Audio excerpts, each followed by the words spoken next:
అనసూయకు చెప్తున్నా, నాగబాబుకు చెప్తున్నా, మీరు ఒళ్ళు దగ్గర పెట్టుకోవాలి. మాట్లాడేటప్పుడు ఒక హుందాతనంగా ఉండాలి. మా వయసుకి మేము గౌరవిస్తున్నాం. అనసూయ నాలుక వస్తాం ఇంకొకసారి ఇట్లా పిచ్చి పిచ్చి మాటలు మాట్లాడి సోషల్ మీడియాలో మళ్ళీ పెట్టావనుకో.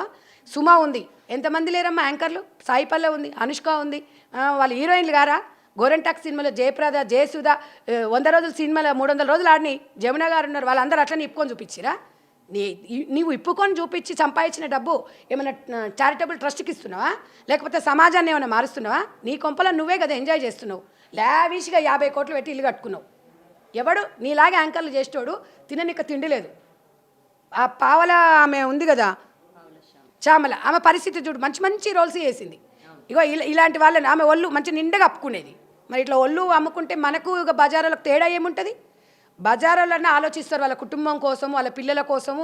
ఓ టైమింగ్స్ ఉంటుంది. ఈ బరిదెగించింది ఏది పడుతుంది. నేనైతే ఊరుకునే ప్రసక్తి అయితే లేదు. ఎంతవరకైనా రెడీగున్నా. నేను 100% శివాజీకి నేను సపోర్ట్ చేస్తున్నా, చేసి తీరుతా. శివాజీ లాంటి వాళ్ళు, మగవాళ్ళు, మహిళలకు సపోర్ట్ చేసేవాళ్ళు చెప్పినందుకు వాళ్ళకి ధన్యవాదాలు తెలుపుకుంటున్నాము.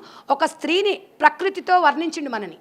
అంత గొప్ప వ్యక్తిని పట్టుకొని, సరే అండి చిన్న వ్యక్తి ఉండొచ్చు, చిన్న హీరో ఉండొచ్చు, కానీ పెద్ద మనసు. ఆ పెద్ద మనసుతో చెప్పిన మాటను మనం పట్టించుకోకపోతే మీ కర్మ. లుల్లు మళ్ళా ఇదే హీరోయిన్ డ్రెస్ మొత్తం వెళ్ళిపోతే ఆ సమాజంలో ఇంక్లూడ్ నేను కూడా, నా పరువు కూడా పోయేది. ఒక మహిళ పరువు పోతే ఇంకో మహిళ పరువు పోయినట్టే. అది చెప్పాడమ్మా. నువ్వు ఇప్పుకుంటావా, నువ్వు దాచుకుంటావా, ఆయనకి ఎందుకమ్మా? ఆయన చెప్పేదాన్ని చెప్పిండు. హీరోయిన్స్ నా సిస్టర్స్ జాగ్రత్త అన్నాడు. ఇది ఉరికొచ్చింది ఇక అనసూయ. ఎందుకంటే ఎవరి దొంగ అంటే గుడ్డ బట్టలు దొంగ, దానికి అదే కదా ఇప్పుకొని తిరిగేది. డబ్బు అనేది ఇలా కాదమ్మా సంపాదించేది. డబ్బు సంపాదించే మార్గాలు చాలా ఉన్నాయి, మంచి మార్గాలు ఉన్నాయి. మంచి మార్గాలలో పోదాం. నీతిమైన రాజకీయాలు చేయి. నువ్వు మంచిగా మగోడితో సమానంగా ఎమ్మెల్యే కావాలనుకుంటున్నావు చెప్పు. అలాగా వార్డు మెంబర్ కావాలనుకుంటు, సర్పంచ్ కావాలనుకుంటున్నావు, అట్లా ఎదుగు. అది నీ నీ నీ స్వేచ్ఛ, నీ ఇష్టం. కానీ